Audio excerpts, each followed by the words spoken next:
Olá pessoal, tudo bem com vocês? Então pessoal, aqui estamos hoje novamente para gravar mais uma videoaula. Tá? Na videoaula de hoje nós iremos falar sobre regras de nomenclatura zoológica. Tá bom?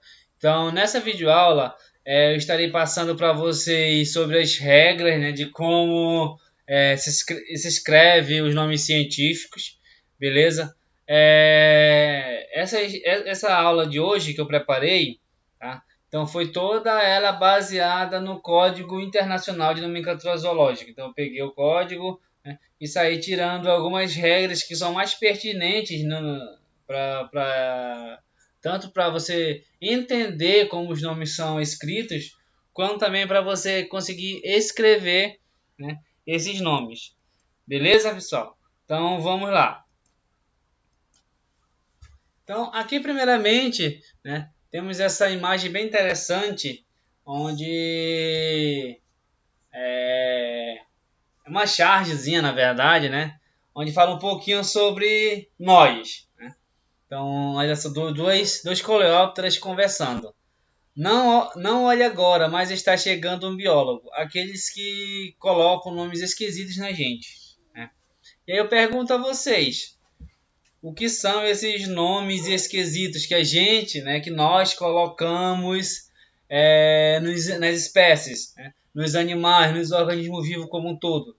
Esses nomes esquisitos, a qual as duas joaninhas e os dois coleópteros estão comentando, né, são os nomes científicos. E por que a gente coloca esses nomes científicos? Para ficar mais fácil o entendimento, né, da comunidade científica como um todo. Beleza? Então, no geral, pessoal, se a gente for pensar um pouquinho no nosso dia a dia, né, no geral, todos nós somos um pouquinho taxonômicos, né? Porque, no geral, nós temos esse costume de colocar nomes, de agrupar os organismos vivos, desculpa, agrupar os organismos, agrupar as coisas que nós temos em nossa casa, né, seguindo um padrão. Né? Vamos pensar assim na nossa roupa. Geralmente a gente vai classificar essa nossa roupa em 3 ou 4 tipos diferentes. Como assim? Nós vamos ter, no geral, nós vamos ter aquela roupa, aqueles tipos de roupas que são mais para eventos mais formais, por exemplo, uma roupa social, né, um blazer, no caso as meninas um vestido de festa, né, algo assim mais elegante. Né? E aí, o segundo tipo, ter aquele vestimento, aquela vestimenta para o trabalho, né? Dependendo de qual for o trabalho, terá uma vestimenta mais adequada. Quem trabalha em escritório vai ter uma vestimenta diferente para quem trabalha em uma sala de aula, de quem trabalha, por exemplo, na nossa profissão, quem trabalha em campo vai ter uma roupa diferente. Né? Teremos aquela roupa esporte, né? Aquele tênis, aquela calça jeans, aquela camisa, uma camiseta, enfim, né? Uma saída assim rápida. E teremos aquela roupa de vestir diariamente, né? Aquele calção rasgado, aquela cueca rasgada, né? De modo geral. Né? Ou seja, teremos aquelas roupas para te ficar em casa. Ou seja, isso, pessoal, nada mais é que um sistema de classificação que nós criamos, né? Utilizando, por exemplo, ali, no caso do exemplo que eu dei da roupa, né? De acordo com o evento, né, que a gente vai utilizar. Então, a classificação biológica ou a taxonomia é um sistema de organizar os seres vivos em categoria. Né? Igual eu dei o exemplo da roupa. Quais são as categorias que eu utilizei para classificar o tipo de roupa? Eu comentei com vocês agora. Né? De acordo com os eventos, de acordo com a nossa rotina diária. Né? E os organismos vivos também eles são classificados de acordo com essas categorias. Né? E aí, categorias no qual eu falo são aquelas categorias que agrupam eles, né? Aquelas características, aquelas categorias, seja ela taxonômica, seja ela morfológica, né? Seja ela de acordo com, por exemplo, assim, de acordo com o grau de parentesco, enfim. Né? Ó, então, agrupando de acordo com as características comuns, né? Morfologia, bem como com a relação de parentesco, ou seja, quem é mais próximo de quem. Né?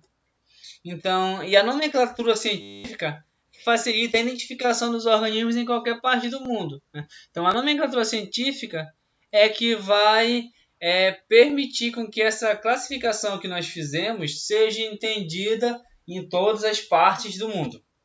Beleza? Então, aqui nessa imagem mostra todas essas categorias, né?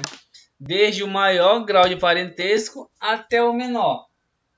Ou seja, aqui nós temos, por exemplo, o reino. Vai agrupar todos os indivíduos que apresentam a mesma característica. Por exemplo, o reino plantae agrupa todos os vegetais. No reino animalia, agrupa todos os animais, independente se é vertebrado ou se é invertebrado. Já o filo será uma característica mais comum, né? Assim como classe, ordem, família, gênero e espécie. Eu vou mostrar para vocês um exemplo daqui a pouco que vai ficar melhor para vocês entenderem, beleza? Mas no geral, pessoal, aqui são as classificações, vamos dizer assim, classificação padrão, tá? Porém, por exemplo, entre reino e filo, podem ter subdivisões, assim como entre filo e classe, entre classe e ordem, entre ordem e família, entre família e gênero, e entre gênero e espécie, né? E as espécies também podem ser subdivididas em, por exemplo, espécie e subespécie, né? Gênero, subgênero, pode ter superfamília, né? Família, subfamília, tribo, ordem, né? Pode ter superordem, subordem, assim vai. Ou seja, dentro dessa classificação padrão, vamos ter outras subclassificações.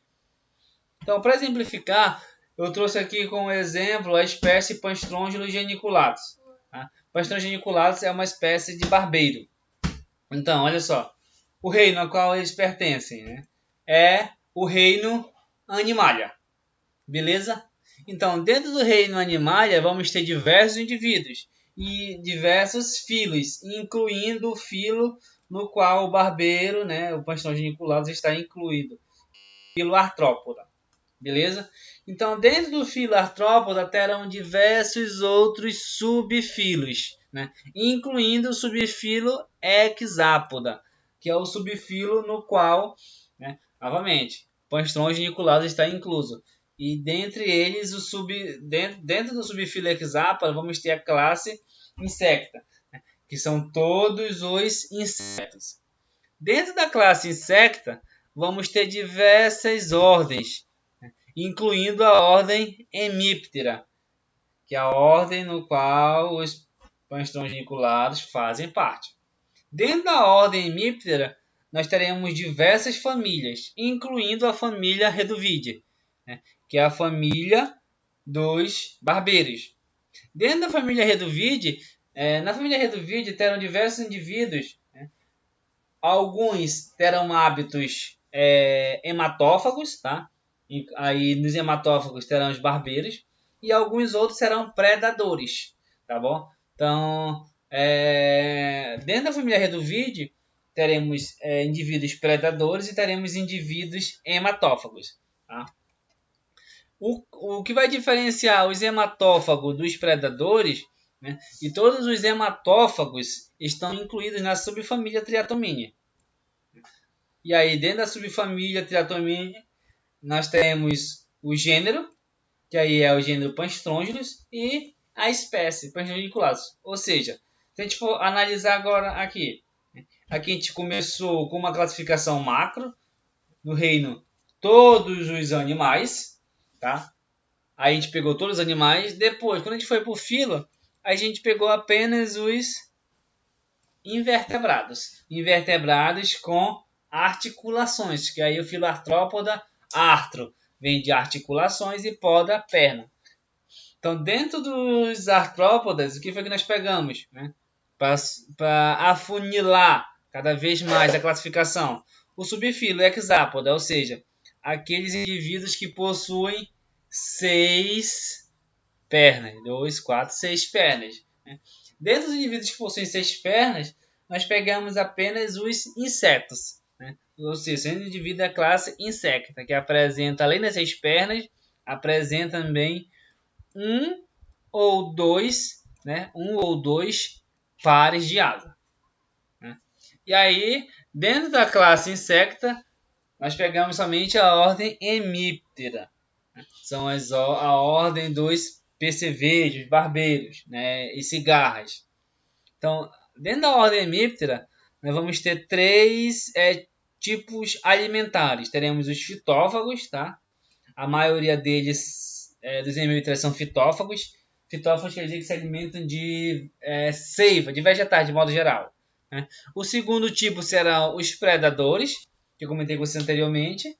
E o terceiro tipo é os hematófagos, tá? Dentro dos hemipteros já pegamos a família Reduvidae, que apresenta, na família Reduvidae, apresenta esses dois hábitos alimentares, que é hematófago e predador. Dentro da família Reduvidae, pegamos apenas a subfamília Triatomine, que apresenta apenas um tipo de hábito alimentar, que é hematófago, tá?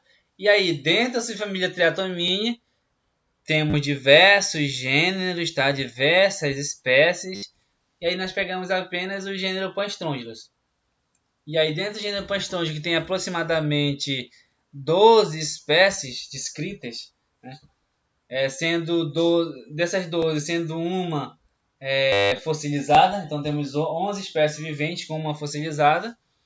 E dentro do gênero Panstrongylos, dessas 12 espécies que eu comentei com vocês, pegamos apenas a espécie Panstrongylos niculatus, né, que tem sua distribuição dentro do gênero Panstrongylos, a espécie que apresenta maior distribuição, tá?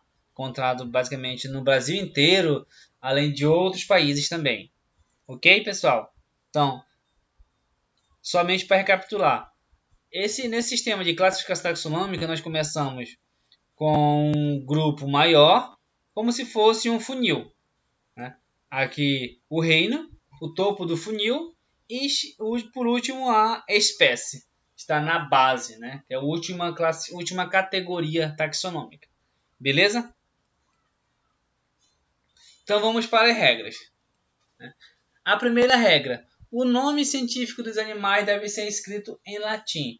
Por que escrito em latim, pessoal? Porque o latim é uma língua, né? Por que usamos o latim? Porque o latim é uma língua universal, né? Uma língua também chamada de língua morta, e ela é reconhecida em todo o mundo, né? Isso porque, né, uma mesma espécie pode ter diversos nomes populares diferentes, né, no mesmo idioma e até idiomas diferentes, né? Por exemplo, vocês conhecem essa espécie aqui, esse exemplar aqui, né? Esse aqui no Amazonas ele é conhecido como onça sussuarana, né? Em alguns lugares onça parda, né? Em outros locais puma, leão da montanha, pantera americana, né? Ou seja, a mesmo indivíduo apresenta nomes diferentes, né?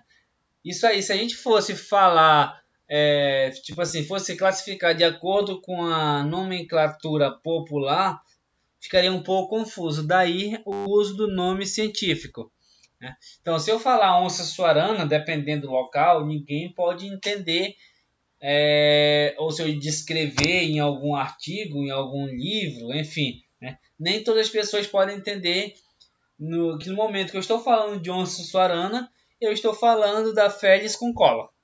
Entendeu? Daí o nome, daí a importância do nome científico escrito em latim. Porque aí, no momento que eu escrever Felis com cola, se eu jogar esse nome Felis com cola no qualquer navegador, vai me direcionar para esse indivíduo aqui. Se eu colocar onça suarana, né, dependendo do local onde esteja colocando, nem todas as pessoas ou não posso encontrar esse indivíduo. Entenderam? Então vamos lá. Seguindo para a próxima regra.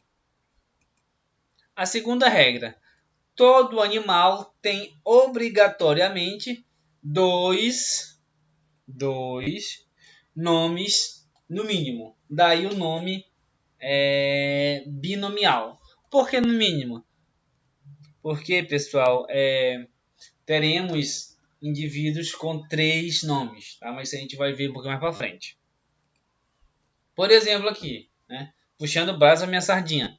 Então, 2 nomes. O primeiro sempre é o gênero, né? Isso que eu estou falando do nome, né? Do nome científico das espécies. Então, o primeiro é o gênero e segundo é o epiteto específico, ou seja, a espécie. Então, Panstrongylus, gênero, Geniculatus, espécie. Então, 2 nomes. Beleza? Deixa eu apagar aqui para a gente já continuar. Então, e quando será uninomial? Por exemplo, aqui, ó, nessas, quando eu trato de categorias superiores, aquelas categorias que nós vimos anteriormente, reino, filo, subfilo, classe, ordem, família, subfamília, o gênero, aí será uninomial, ou seja, apenas um nome.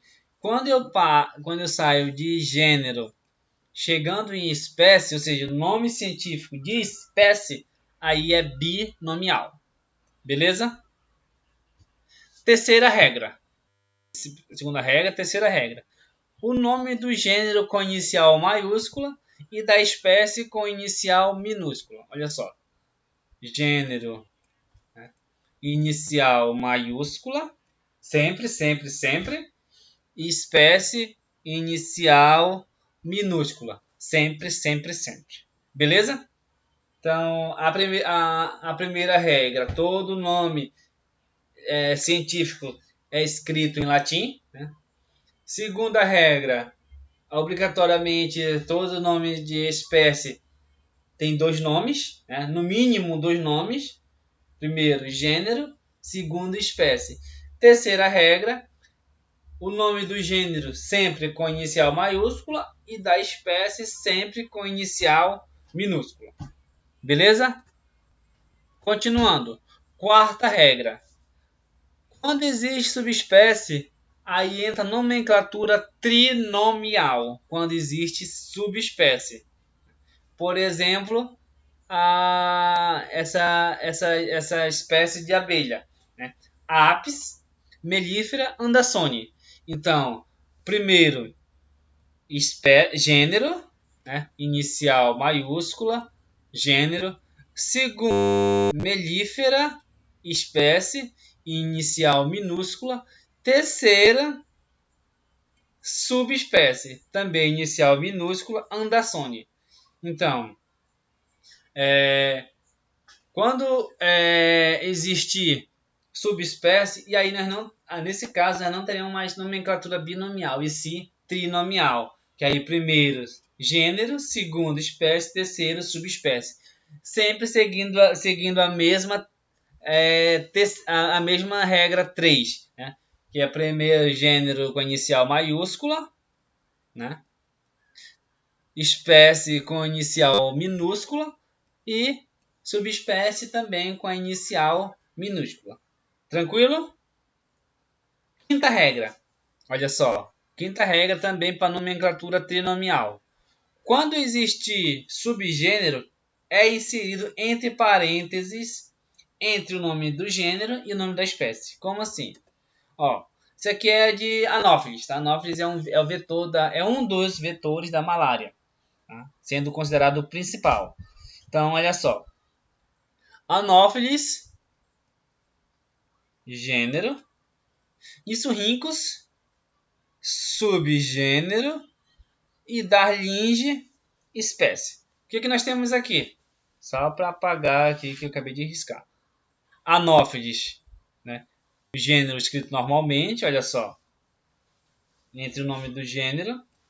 Subgênero também segue o mesmo padrão, a mesma regra número 3, né? Com a inicial maiúscula. Subgênero, porém entre parênteses. E terceiro, espécie. E aí nós temos Darlinge. Anopheles, Niçorhynchus, Darlinge. Anopheles, gênero. Niçorhynchus, subgênero. E Darlinge, espécie. Beleza? Ok? Então, subespécie segue o mesmo padrão. vem depois da espécie. O subgênero vem entre o gênero e espécie, porém entre parênteses. Tranquilo? Continuando. Sexta regra.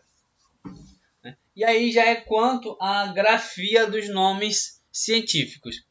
O nome deve ser sublinhado, itálico ou negrito. Ou seja, quando você estiver redigindo um texto, né, onde houver a necessidade de citar os nomes científicos, eles devem seguir essa regra. Tá?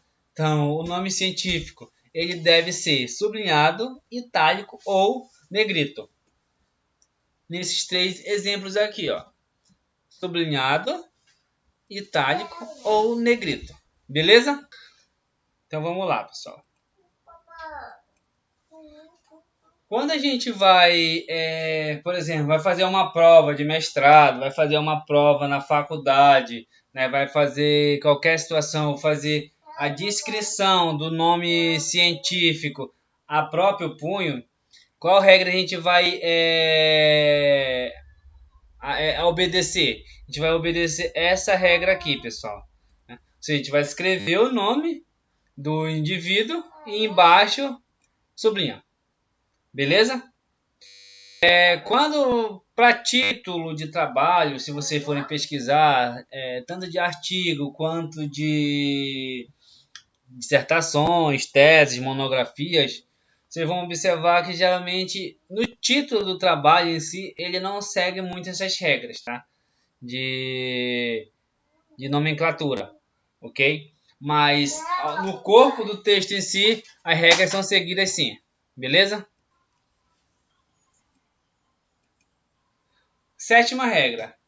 Citação completa do nome da espécie. Como assim, pessoal? Toda espécie, né, descrita, alguém a descreveu, certo? Então, como é que deve ser citado?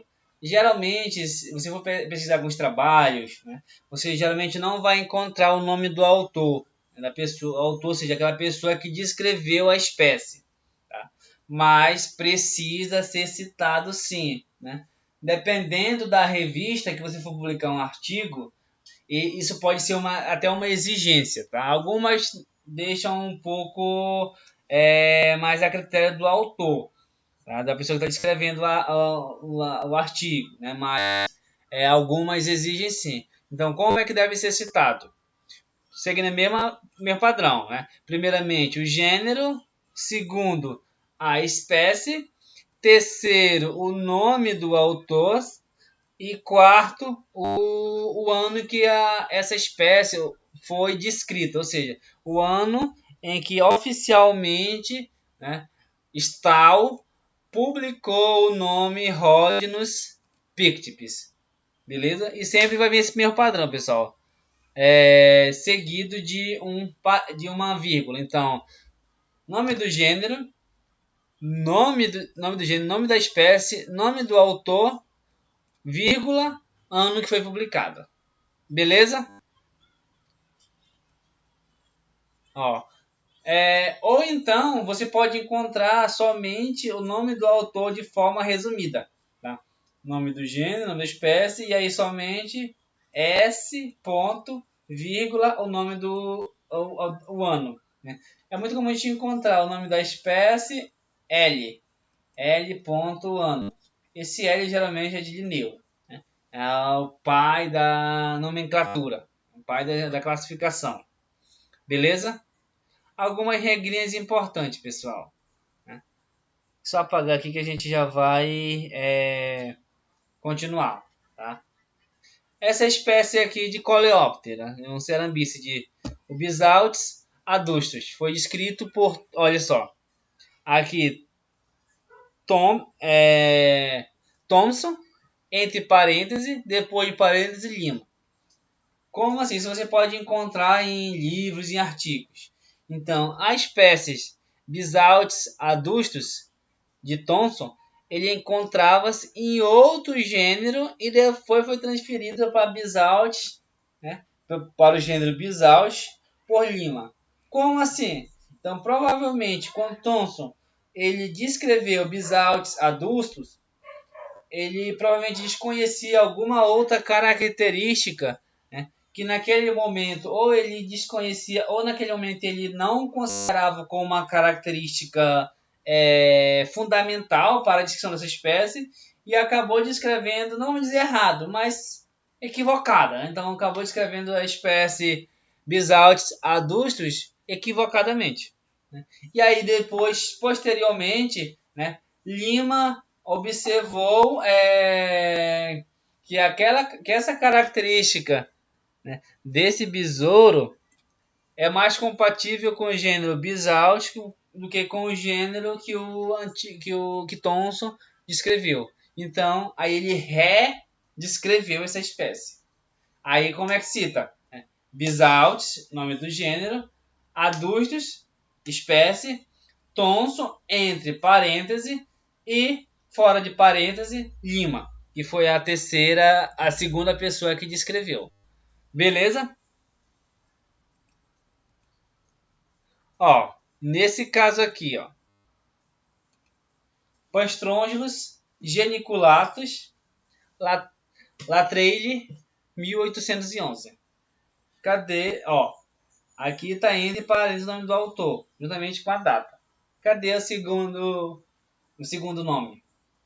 Nesse caso aqui, pessoal, é interessante que Latreille, primeiramente, ele descreveu Pastrongylus geniculatus, aquela espécie de barbeiro que eu mencionei anteriormente, em um outro gênero, em Triatoma, ficou Triatoma geniculatus. Então, ele mesmo observou, né, que era diferente. Então, a espécie Pastrongylus geniculatus, né, o gênero Pastrongylus, ele tinha característica que era diferente do gênero Triatoma. Então, depois ele acabou descrevendo para outros gêneros, até que em 1811 ele definiu, né, descreveu dentro do gênero correto, dentro do gênero Pastrongylus. Então, anteriormente, esse erro era, digamos assim, que era mais comum, né? Você descrever as espécies dentro de outros gêneros, porque devido somente à tecnologia, né? As tecnologias não eram tão avançadas, tecnologias que nós temos atualmente. Então, o conhecimento de morfologia, né, conhecimento de taxonomia era um pouco mais limitado, até devido... hoje em dia nós temos aparelhos que dá para aumentar zoom nas estruturas, tirar foto, fazer fotomontagem, ou seja, uma infinidade de recursos, até o recurso genético em si, né? Anteriormente isso não era comum, não era uma realidade. Então era comum isso e acontecendo essa descrição dentro de gêneros errados, né? Dentro de características que antes poderiam não ser levado em consideração, que hoje já é, enfim, né? Diversas situações. Beleza? Olha só, aqui nós temos uma notinha importante. Beleza? Então vamos lá. Quando você estiver redigindo um trabalho sobre uma determinada espécie, depois que você citar o nome da espécie pela primeira vez, né, não é necessário citar o nome do gênero completo novamente. Ou seja, você pode abreviar o nome do gênero colocando apenas a primeira letra seguida de um ponto, salvo em casos que tenham dois gêneros com a mesma inicial. Como assim? Eu coloquei dois exemplos aí. No exemplo 1, no ambiente silvestre, ninfas de Rhodinus pictipes Stahl 1872 foram coletadas entre folhas de palmeira. Porém, em todas as ninfas de... Olha só, o que foi que aconteceu aqui? Eu apenas abreviei o nome do gênero. Então, só coloquei... Primeiramente, já tinha escrito ele, né, o gênero por extenso, Rhodinus pictipes. Depois eu abreviei. R. pictipes não foram encontrados flagelados. Foram encontrados alguns exemplares de R. robustus, Laurose, 1977. Ou seja, nesse caso aqui, Rhodinus pictipes e Rhodinus robustus é o mesmo gênero, apenas espécie diferente. Um é o Pictipes, né? O outro é o Robusto. Ou seja, nesse caso aqui, quando o leitor, né, estiver fazendo a leitura do seu trabalho, ele vai entender que, por mais que ele não conheça, né, sobre esse grupo taxonômico, mas ele conhece as regras, ele vai entender que Rhodnus pictipes e Rhodnus robusto é o mesmo gênero. R. pictipes e R. robusto está se tratando do mesmo gênero, que é o gênero Rhodnus. Beleza? Isso, ou seja, quando tiver apenas, né, quando tiver apenas um gênero com a mesma inicial. Tá? Por exemplo, se tiver dois gêneros, né, com a mesma inicial, aí não se pode utilizar essa regra. Por exemplo, aqui, ó, entre as folhas de palmeira foram encontrados adultos de Rhodnus pictipes associados com Rhinella marina. Ou seja, aqui nós temos dois gêneros com a letra R. Então, já pensou se eu colocasse R pictipes, se eu tivesse descrito anteriormente Rhodnus, né? Ou até tivesse descrito o gênero Rhodnus, né? Rhodnus pictipes, e depois só colocasse R marina. O que entenderia? Que esse R pictipes e R marina é a mesma espécie de gênero Rhodnus, ou seja, iria induzir o leitor, né, a um erro gravíssimo.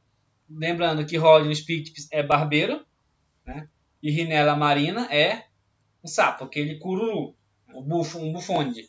Ou seja, dois organismos totalmente diferentes. Né? Tudo bem, pessoal? Então, só recapitulando geral. Se você está escrevendo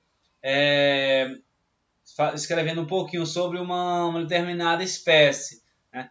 E aí você citou o nome do gênero pela primeira vez, não precisa você, não necessariamente obrigatório, você precisa citar o gênero e descrever por extenso novamente. Você só coloca a primeira letra e depois ponto e nome da espécie. Salvos em caso que tenham mais de dois gêneros com a mesma inicial. Aí você vai ter que colocar por extenso ambos os gêneros, tá bom? Para não induzir tanto ao leitor a um erro quanto ao editor que for avaliar o seu trabalho, né? Uma pessoa que vai avaliar o seu trabalho de modo geral venha se confundir ou até não dizer prejudicar assim, mas avaliar de maneira indevida o seu trabalho. Beleza? Continuando as regras. Oitava regra. Na categoria superiores ao gênero, existe regra apenas para. Ou seja, nas categorias antes de gênero, quais são as regras que existem? Né? Para superfamília, então, sempre vai ter esse final oidea, O-I-D-E-A, família Idae, I-D-A-E, subfamília Inae, I-N-A-E e tribo INE. Exemplo, superfamília Reduvioidea, e aí se lê Reduvioide, né? Reduvide, família, o final id, subfamília Triatomine, final ine, e a tribo Triatomine, Reduvioide, Reduvide, Triatomine e Triatomine. A mesma pronúncia. Beleza? Então isso, a única regra que vai existir para categorias superiores, ou seja, categorias antes da categoria gênero. Essas são as únicas regras que existem. Beleza?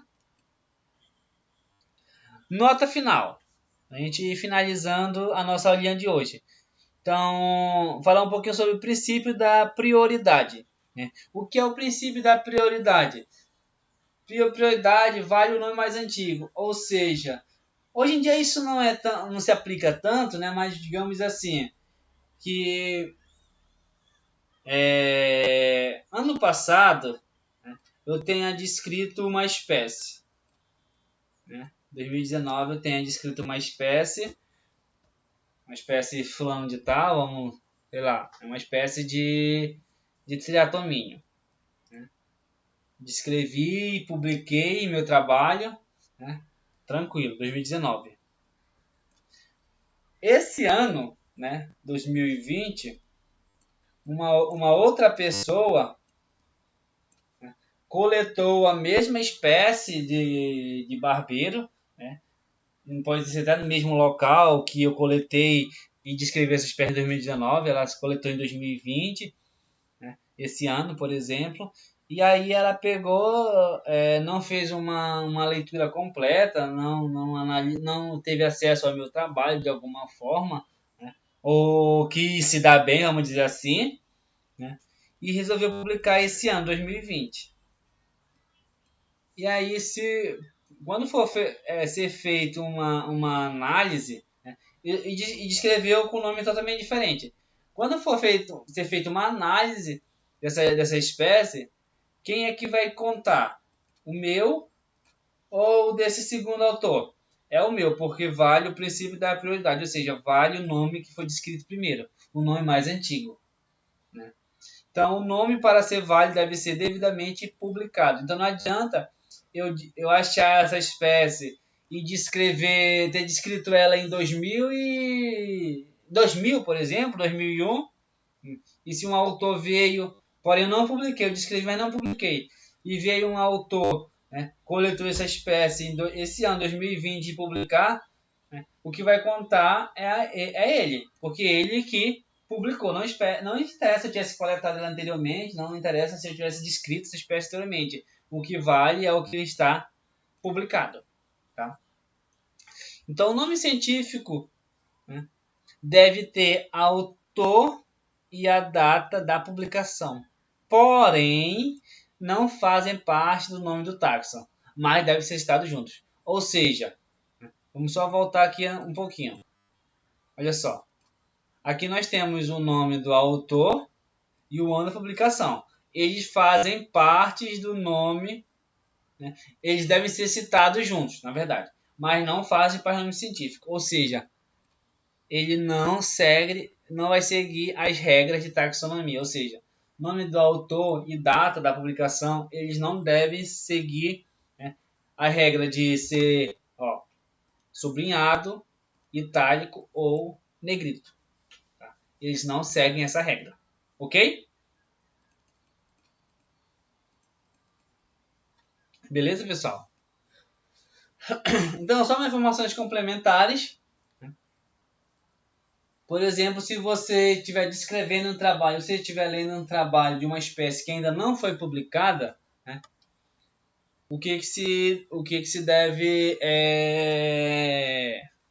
né, uma espécie publicada, por exemplo, recente, né? Você está lendo um trabalho que aquela espécie foi publicada naquele trabalho, né? Então, quando se tratar de uma espécie nova, o nome específico, né, da indicação da espécie N, ou seja, Babezai, Ernestoi, SPN. Então, esse SP quer dizer espécie, N nova. Então, adiciona-se esse SP.N. Isso quer dizer o quê? Que essa espécie em questão aqui é uma espécie nova, uma espécie que foi descrita naquele trabalho. Por exemplo, eu estou lendo um trabalho de descrição de espécie, então vai vir o nome dessa espécie seguido de SPN, quer dizer que é uma espécie nova, uma espécie publicada naquele momento. Quando a gente vai falar de homenagens, né? Homenagens, se eu vou descrever uma espécie, vou homenagear algum lugar. Geralmente, o epíteto específico, ou seja, o segundo nome, ele pode fazer referência a uma pessoa, uma homenagem a uma pessoa, pode fazer referência a uma característica exclusiva dessa espécie, ou pode fazer referência a um local onde eu encontrei. Por exemplo, né, dentro da espécie Rhodinus, espécie de barbeiro, tem o Rhodinus amazônicos, ou seja, que foi descrito em homenagem ao Amazonas. Né? Tem o Rhodinus paraense, né, em homenagem ao Pará, e por aí vai. Então, homenagens. Um nome específico dedicado a um homem, né, termina-se em I e a mulher termina-se em AE. Como assim, pessoal?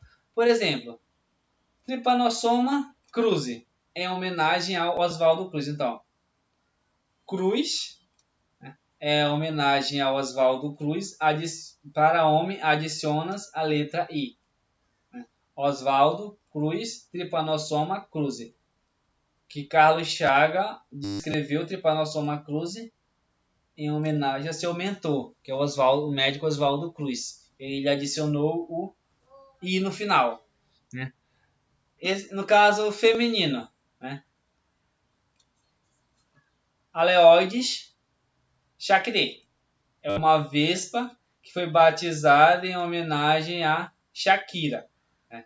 No caso, Shakira já termina com A. Né?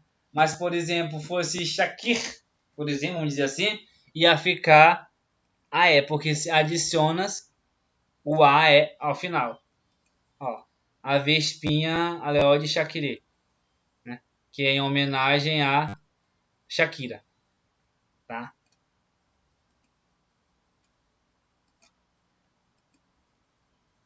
Continuando. A abreviatura SP é usada quando não se sabe o nome da espécie ou não interessa ser explicado. Por exemplo, você vai descrever um trabalho onde você não tem certeza do nome da espécie, você não sabe apenas o nome do gênero, aí você coloca o nome do gênero, aí SP ao lado. E o SP ele não segue o padrão de nomenclatura, ou seja, ele não vem em itálico, nem vem sublinhado, nem vem em negrito, ele vem escrito normalmente, igual isso aqui, ó. E a abreviatura SPP, né, vem do plural, indica várias espécies. Tá? É a mesma situação. Porém, ó, tais abreviaturas não devem ser colocadas em itálico, negrito ou sublinhado. Tá? Não seguem os padrões e regras de nomenclatura. Por exemplo, ó, Canis SP significa que é uma espécie do gênero Canis. Canis SP significa que o gênero Canis tem diversas espécies. Tá? Ou seja, estou dizendo aí que o gênero Canis tem diversas outras espécies. Ok, pessoal? Então, pessoal, qualquer pergunta, qualquer dúvida que tiver relacionada a essa aulinha de hoje, né, vocês podem comentar diretamente lá no nosso grupo do WhatsApp, tá bom? Então, será feito lá no grupo, ok? Então, pessoal, muito obrigado, tá? Muito obrigado por tudo, muito obrigado por estar mais esse momento compartilhando esse momento com vocês aqui, momento de interação, esse momento de conhecimento, tá bom? Eu irei depois disponibilizar para vocês algumas perguntas, tá? Para a gente fazer esse debate, esse feedback, tá bom, pessoal? Muito obrigado.